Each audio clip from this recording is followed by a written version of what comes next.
कारण त्या प्रकारची भूमिकाच नव्हती। पण ती भूमिका 2014 नंतर बदलली। आता आपल्याकडे हजारो कोटी रुपये हे या वेगवेगळ्या शहरांच्या विकासाकरता येत आहेत। मोदीजींनी सांगितलं शहरामध्ये राहणारे जे गरीब आहेत, झोपडपट्टीवासी आहेत, जे अतिक्रमणधारक आहेत, या सगळ्यांना पक्कं घर द्या। प्रधानमंत्री आवास योजनेतनं प्रत्येकाला घर देण्याचा निर्णय झाला। पण लक्षात आलं घर तर मोदीजींनी दिलाय, पण लोकांजवळ जागाच नाही।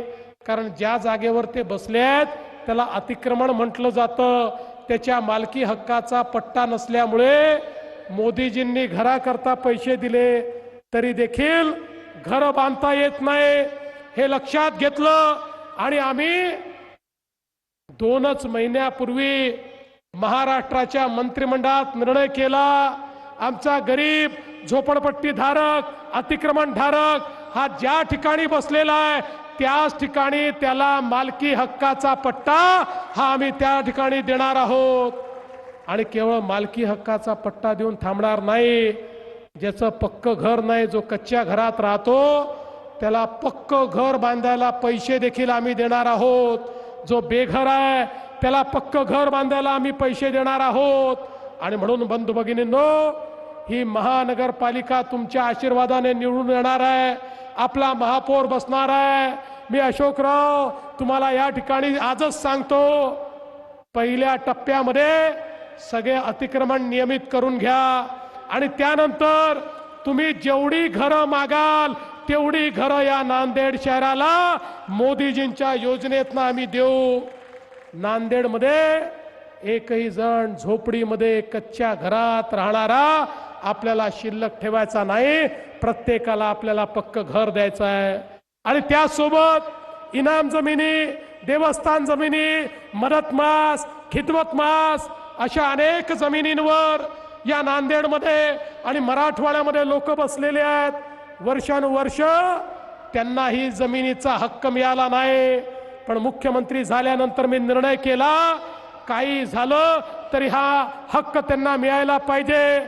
आणि आपण त्या संदर्भात कायदा तयार केला, तो कायदा मंजूर केला। पुढच्या काळामध्ये या ठिकाणी इनाम जमिनीवर, खिदमत मास, मदत मास जमिनीवर जे लोक बसलेले आहेत त्यांनाही त्यांच्या जमिनीचा PR कार्ड आणि मालकी हक्काचा पट्टा हा राज्य सरकारच्या माध्यमातून देण्याचा निर्णय आपण या ठिकाणी घेतलेला आहे। आज आपण बघा मोठ्या प्रमाणात कामं चालली आहेत। भूमिगत गटार योजनेचं 351 कोटीचं काम आहे। जलशुद्धीकरण आणि पंपिंगचं मिळून 528 कोटीचं काम आहे। ही सगळी कामं का होऊ शकतात? नांदेड शहरामध्ये ही कामं आपण का करू शकतोय?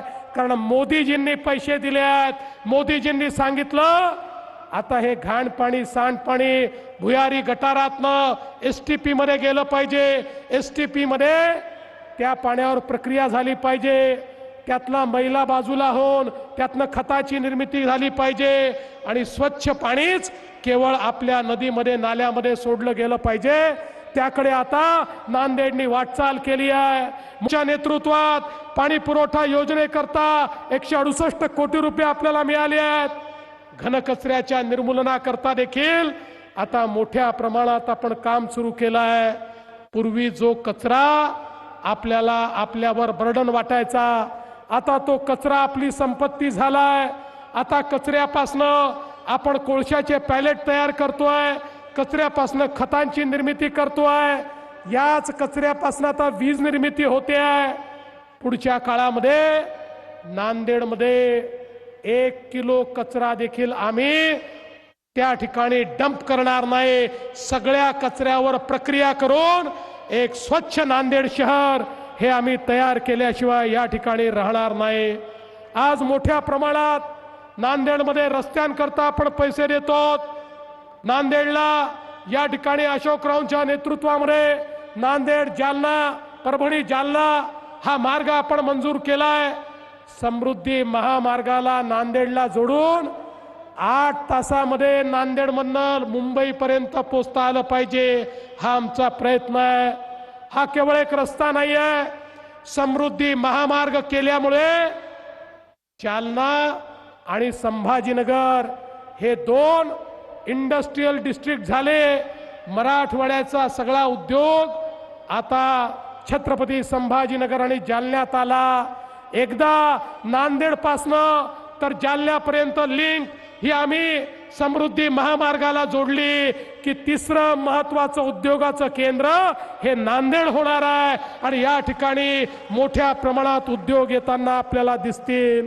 आज आपण बघा वेगवेगळ्या प्रकारची कामं ज्या ठिकाणी आपण हातात घेतली आहे, नंदीग्राम मार्केटमधलं पार्किंग असेल, सिडको भागात बगीचा आणि जलतरण तलाव असेल, किवळा येथे थीम पार्क असेल, सौर ऊर्जा प्रकल्प असेल, नाल्यांची कामं असतील, वेगवेगळ्या ठिकाणी कॉन्क्रिटीकरण, पुलाचं कॉन्क्रिटीकरण, अशी अनेक कामं आपण हातामध्ये घेतली आहेत।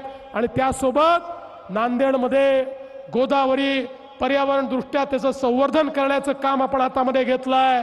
आता तर आमच्या पंकजाताईंनी एक नदीचं मिशन हातामध्ये घेतलेलं आहे। आमची गोदावरी ही स्वच्छ व्हायली पाहिजे, ती अविरल व्हायली पाहिजे, याकरता एक मोठं मिशन हे आपण या निमित्ताने घेतो। बंधू भगिनींनो, मला या निमित्ताने सांगितलं पाहिजे, आपण आता या नांदेडमध्ये एक कर्करोगाचं रुग्णालय देखील तयार करतो। कॅन्सर करता आधुनिक अशा प्रकारची ट्रीटमेंट असली पाहिजे। 150 खाटांचं रुग्णालय हे नांदेडमध्ये आपण तयार करतो आणि त्यातनं मोठ्या प्रमाणात आपण या ठिकाणी लोकांना, रुग्णांना दिलासा देण्याचं काम करतो।